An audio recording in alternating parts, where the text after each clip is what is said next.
सभी को सुप्रभात। आज हम करेंगे अध्याय 10 शिष्टाचार। ओके, सबसे पहले बेटा हम कठिन शब्द जो हैं वो एक बार रिवाइज करेंगे।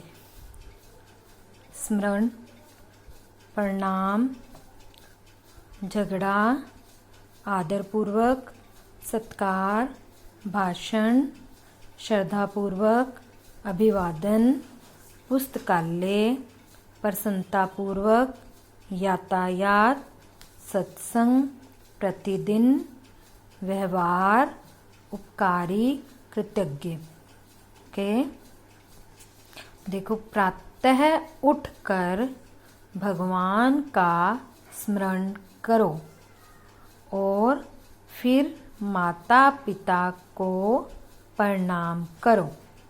शिष्टाचार मीन्स बेटा देखो, इस लेसन में हमें अच्छी आदतों के बारे में बताया गया है कि हमें कौन कौन सी आदत है जो अपनानी चाहिए। ठीक है, कौन सी जो चीज़ें हैं वो हमारे लिए लाभदायक हैं, हमें कैसे करना चाहिए, बड़ों के साथ कैसे बोलना चाहिए, छोटों के साथ कैसे बोलना चाहिए, हमें अपनी दिनचर्या है जो कैसे बितानी चाहिए। ठीक है, हाँ, वो कह रहे हैं कि सुबह उठकर सबसे पहले हमें भगवान का ध्यान करना चाहिए, फिर माता पिता को प्रणाम करना चाहिए। पहले प्रातः उठकर किसका स्मरण करें? स्मरण मीन्स होता है ध्यान करना, जैसे भगवान का नाम लेना। घर की सफाई में माता पिता की सहायता करो। जब घर में मम्मी पापा साफ सफाई करते हैं तो आप भी उनकी सहायता करो। भाई बहन से झगड़ा ना करो। आपस में जो है भाई बहनों को आपस में झगड़ा मत करो, एक दूसरे को गाली मत दो। झूठ बोलकर अपने दोष मत छिपाओ। मीन्स कि कभी भी झूठ बोलकर अपनी गलती को छिपाना नहीं चाहिए। घर आए मेहमान को हाथ जोड़ कर नमस्ते कहो। जो भी आपके घर में आते हैं उन्हें ऐसे नहीं कि सीधा नमस्ते बोल दो, हाथ जोड़ो फिर बोलो नमस्ते। आदर पूर्वक बैठने का आसन दो, मतलब रिस्पेक्ट से उन्हें बैठने के लिए स्पेस दो। जल आदि से उनका उचित सत्कार करो। कोई घर में आए उसको पानी वगैरह दो। जल मीन्स क्या होता है? पानी वगैरह। उनको पूछो, उनको दो। सभाओं में शांति से बैठो। सभा क्या होती है? जैसे कहीं पर सत्संग हो रहा होता है या फिर कोई लेक्चर दे रहा होता है, कहीं पर आप जाते हो इकट्ठे, कहीं पर घरों में भी देखो फंक्शंस में भी होता है ना, कहीं सत्संग होता है, कुछ हो रहा होता है, तो ऐसी जगह पर जो है शांति से बैठो, आराम से बैठो, मतलब कि वहाँ पर बातें नहीं करो। भाषण आदि को ध्यान पूर्वक सुनो। भाषण जो कोई बता रहा है, जो कोई कुछ बोल रहा है, उसको जो है ना ध्यान पूर्वक सुनो, अच्छे से सुनो।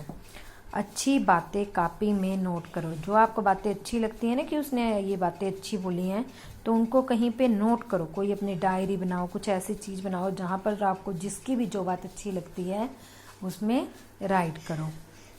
बिना विशेष कारण के भाषण के बीच में मत उठो। अगर आप कहीं गए हुए हो, अगर आपको कोई ज़रूरी काम नहीं है तो बीच में से उठकर हमें नहीं आना चाहिए। विद्यालय में समय पर जाओ। विद्यालय में समय पर जाओ मतलब टाइम पर जाओ, यूँ नहीं कि लेट जाओ। गुरुजनों का श्रद्धापूर्वक अभिवादन करो। जो आपके शिक्षक हैं, टीचर हैं, जो आपको पढ़ाते हैं, उनका अभिवादन करो। मीन्स उनका श्रद्धापूर्वक आदर करो। पढ़ाए जा रहे पाठों को ध्यानपूर्वक सुनो। जो भी मैम पढ़ाती है उसको ध्यान से सुनो। कक्षा में शांति बनाए रहो, और कक्षा में जो है ना वो शांति बनाए रखो। कक्षा में शोर नहीं करो, क्लास में इधर उधर कूदो नहीं, टीचर को परेशान नहीं करो। कक्षा में जो है शांति बनाए रखो, तभी जो मैम समझाती है वो समझ में आता है, अदरवाइज समझ में नहीं आएगा। किसी की वस्तु बिना पूछे मत लो। अगर क्लास में आप किसी की चीज़ ले रहे हो, आपके पास पेंसिल इरेजर नहीं है या कोई भी चीज़ नहीं है, तो उसको बिना पूछे मत लो, उससे पूछो, उसके बाद लो। यथा समय पुस्तकालय का भी लाभ उठाओ। और जो पुस्तकालय में जो बुक्स रखी होती हैं उसका भी जो है लाभ उठाओ। जो बुक्स रखी हुई हैं उनको जाकर लाइब्रेरी में पढ़ो। खेल कूद में भी प्रसन्नतापूर्वक भाग लो। मीन्स जो विद्यालय में खेल कूद होते हैं उनमें भी भाग लेना चाहिए। सड़क पर चलते समय यातायात के नियमों का पालन करो। अगर रोड पर चल रहे हो तो जो नियम बना रखे हैं उनका पालन करो। पुस्तक पढ़ते हुए या गप्पे हाँकते हुए पैदल मत चलो। अगर आप पढ़ रहे हो या फिर बोल रहे हो, आपस में टॉकिंग कर रहे हो, तो पैदल मत चलो। फल आदि खाते हुए या गन्ना चूसते हुए भी सड़क पर चलना ठीक नहीं। कह रहे हैं कुछ भी खाते हुए, जैसे फ्रूट खा रहे हो या गन्ना चूस रहे हो, तो भी हमें रोड पर नहीं चलना चाहिए। सड़क पर केले के छिलके मत डालो। केले खाकर उसके छिलके जो है वो रोड पर नहीं फेंकने चाहिए, क्योंकि उससे फिसल जाते हैं। बाएं हाथ चलो, हमेशा जब भी चलो तो बाएं हाथ चलो। दूसरों के गुणों और अपने दोषों को देखकर गुणग्राही बनो। जब आप दूसरों के गुण देखते हो या फिर अपने दोष देखते हो तो कैसे बनो? गुणग्राही बनो, जिससे आपको मतलब आपके अंदर भी गुण आए। उनके गुणों को देखकर अपने दोषों को छोड़कर उनके जो गुण हैं वो ग्रहण करो और दोषों को त्याग दो। जो आपके अंदर दोष हैं, जो गलतियां हैं, उनको त्याग दो। सत्संग में जाने तथा अच्छी पुस्तकें पढ़ने की आदत डालो। सत्संग में जाओ, अच्छी पुस्तकें पढ़ो, ऐसी हैबिट होनी चाहिए। ईश्वर को कभी ना भूलो, भगवान को कभी भी भूलना नहीं चाहिए। हठ ना करो, जिद मत करो किसी चीज़ के लिए। अगर आपसे कोई गलती हो गई है तो क्षमा मांगो, भूल हो जाने पर क्षमा मांग लो। प्रतिदिन प्रातः पूजा पाठ करो। मम्मा सुबह शाम प्रार्थना करती है ना, तो आपको भी जो सुबह उठकर पूजा पाठ करना चाहिए। गायत्री मंत्र का पाठ करने से बुद्धि बढ़ती है। आपको गायत्री मंत्र बोलना चाहिए, जिसके बोलने से हमारा जो माइंड है वो शार्प होता है। सबसे प्रीतिपूर्वक यथा योग्य व्यवहार करो। सबसे जो अपना व्यवहार है ना अच्छा रखो, प्रेम पूर्वक व्यवहार रखो सबके साथ। किसी की निंदा या चुगली मत सुनो। कोई अगर आपको किसी की गलत बात बोल रहा है तो उसकी बात मत सुनो, और ना ही किसी के साथ किसी की बात करो।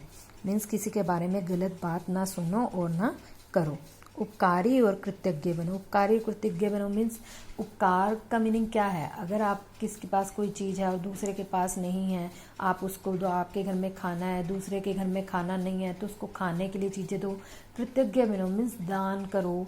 अगर जो चीज़ दूसरा नहीं अपने पास रख सकता, अवेलेबल नहीं करवा सकता, उसके पास इतने पैसे नहीं हैं, तो आप उसकी किसी तरह से हेल्प करो। खांसते समय तथा जमाई लेते समय मुंह पर रुमाल अथवा हाथ लगाओ। अगर आप खांस रहे हो या जमाई ले रहे हो तो उस टाइम अपने मुंह पर क्या रखो? रुमाल रखो, या फिर हाथ रखो अगर रुमाल नहीं है। तो ये सब बातें किसकी हैं? शिष्टाचार की हैं, जो आपको एक अच्छी आदतें सिखाती हैं। ये लेसन हमें क्या संदेश देता है?